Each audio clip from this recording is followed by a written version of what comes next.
on the News Channel 5 network. This is Open Line.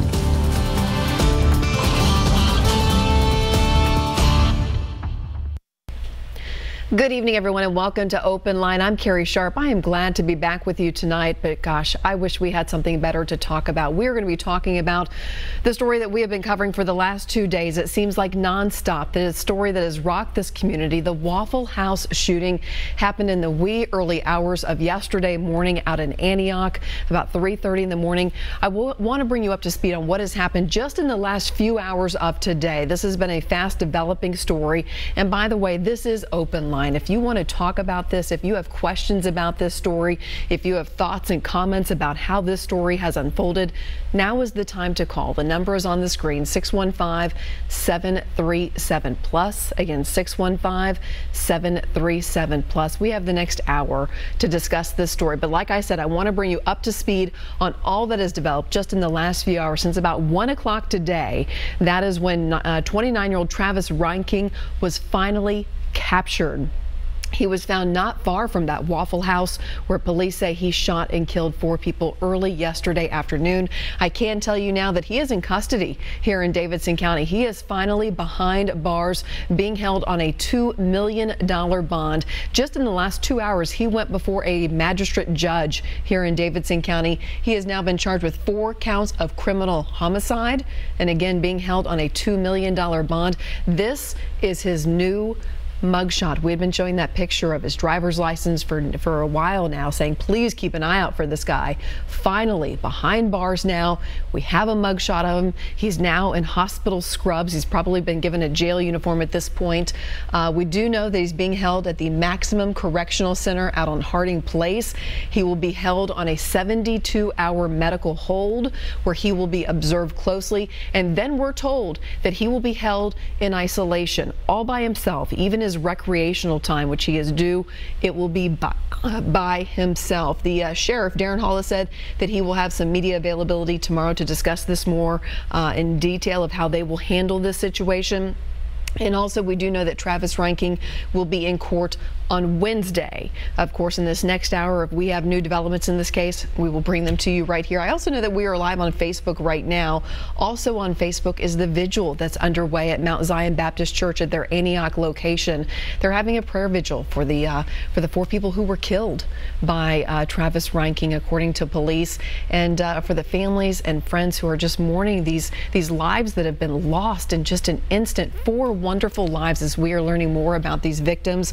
Joe Perez, DeEbony Groves, Tarian Sanderlin, also Aquila, he went by Natrix Da Silva, the 2 women who are in the hospital right now recovering from gunshot wounds, and the many people who were just at that Waffle House yesterday morning who have been wounded physically and even more so emotionally by what they have gone through. Our thoughts and prayers just go out to everybody impacted by this. So much to go through, so much to talk about. We are taking your calls. I see 2 people are already on the line. We'll get to those just as soon as the producer gives me their name.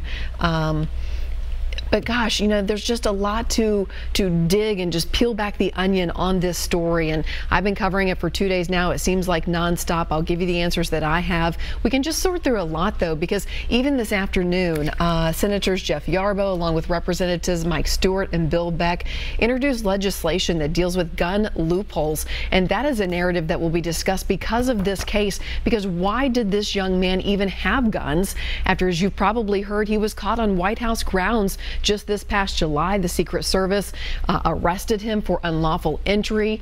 Illinois police then, because that's where he was living at the time, contacted him, did an investigation, federal authorities, local agencies there. Anyways, he ended up having to give up his guns, give up his gun carrying card. His father, though, took control of those guns, promised not to give them back to his son, but did, because one of the guns taken was the AR-15 that he used, police say, to kill 4 people yesterday morning. Taylor, tell me again who is on the line. Was it Trina? Trina, thank you for calling in tonight. Hi there. I had a comment also. The father had given him back the gun. Yes, that's what I was just talking about. I feel the father should be liable for returning the guns to the young man. Yeah, and we've been following that angle of the story closely today. And here's the thing, Trina. no one seems to have clear-cut answers. Law enforcement says, yeah, something bad happened here, but we don't know if he broke a law. Was it a state law or a federal law? But we have learned late today, Nick Barris was doing a lot of digging and talking to authorities, and we've been also working with our affiliate in Chicago that's close to where the family lives, and it looks like his father may be arrested tonight. We are standing by and watching that angle very closely to see if he will indeed face charges, but federal authorities say it looks like he probably broke a law by giving those guns back to his son. He should. I mean, you know, you're really seeing the white privilege here. And I'm not a racist. My fiance is Caucasian. But my thing is, I mean, when they found him in the woods or by his house, if there would have been somebody of a different race, they would have shot that person down, just mowed them down, and then also they wouldn't have been granted bond. You know? Yeah, he does have a $2 million bond right now, and that did surprise me. I will say that did surprise me, considering he's facing 4 counts of criminal homicide. And his family is rich. They own whatever that company is. His father, his family owns. Yeah. They got money. Yeah, they do. I mean, that was crazy. Yeah. Well, Trina, thank you for your call tonight. We also have Beverly on the line. Good evening, Beverly. Yes, I was calling about this bond that was set for this gentleman, the Waffle House shooter.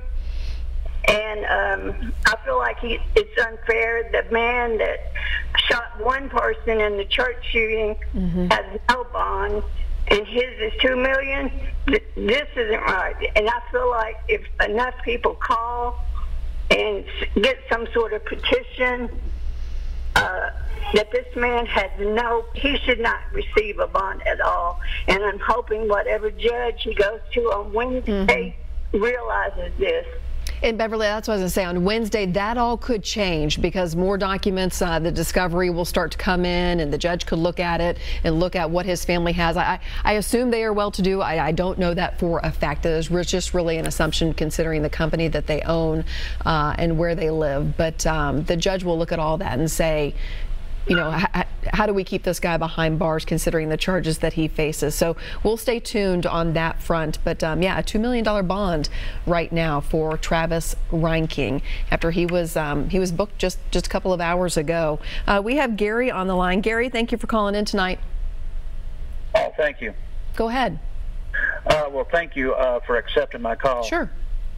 First, I'm stunned like everyone else is about this senseless, tragic killing that happened in Antioch, and I commend the young man that interacted in the other people's behalf in saving lives.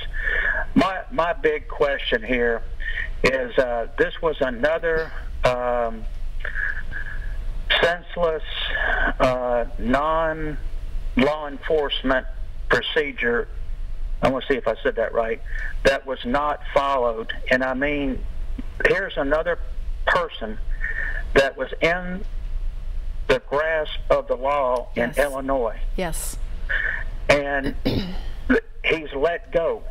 They know he's mentally unstable.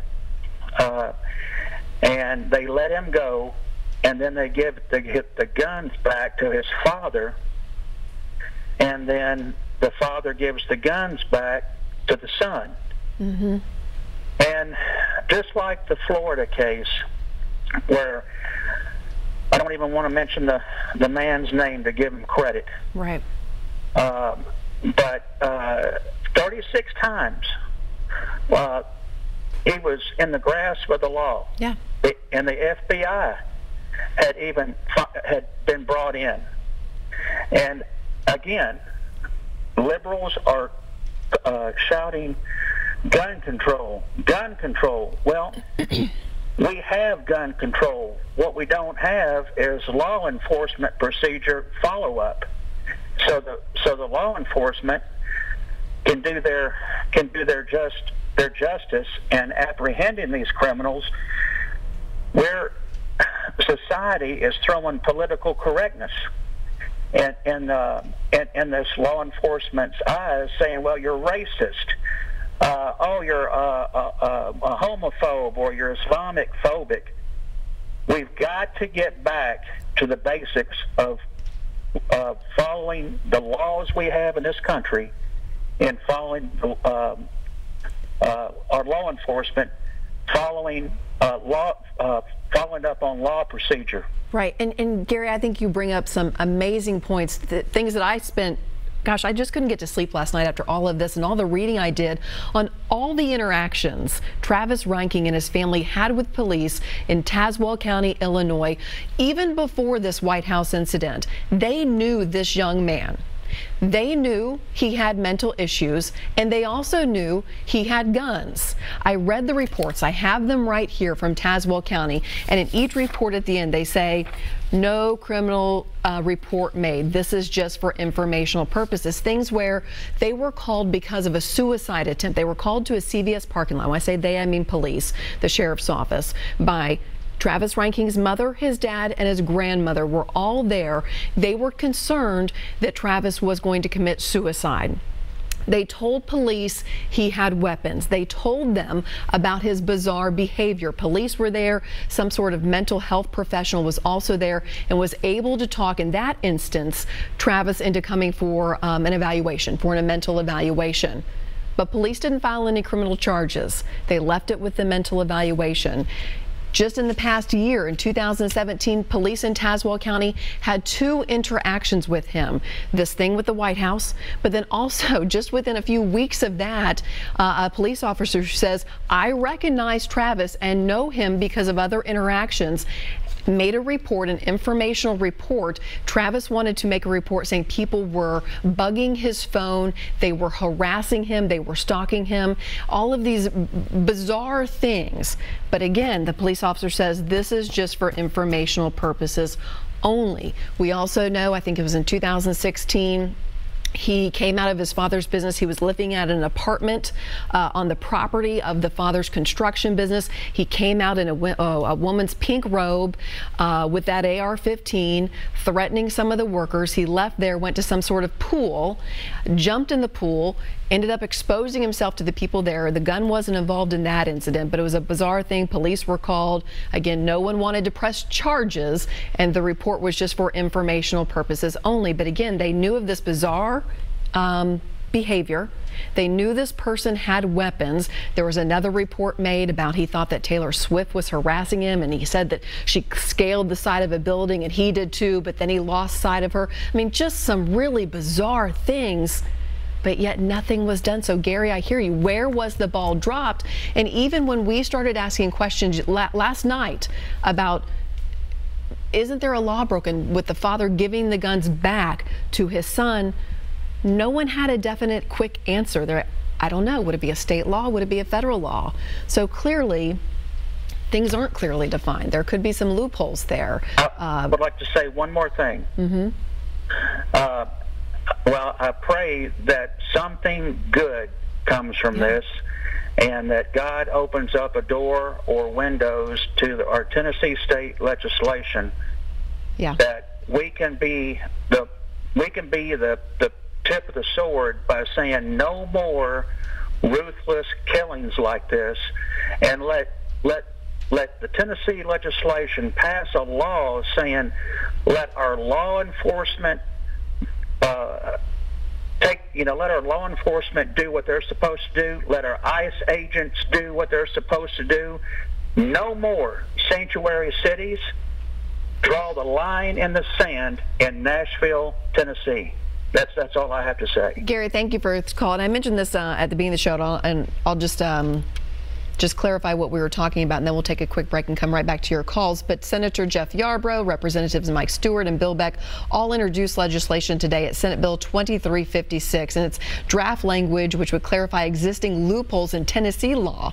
It would be unlawful to buy a gun or possess if you have been subject to suspension, revocation, or confiscation in Tennessee or other states. It would also make it an offense to give or loan a firearm to someone who cannot legally possess it under state law, or make it an offense to reloan or give back weapons to those who have been subject to confiscation. So obviously taking what happened in Illinois and just wanting to make sure that it doesn't happen under Tennessee law. More on this to come. More of your phone calls coming up next. Stay with us.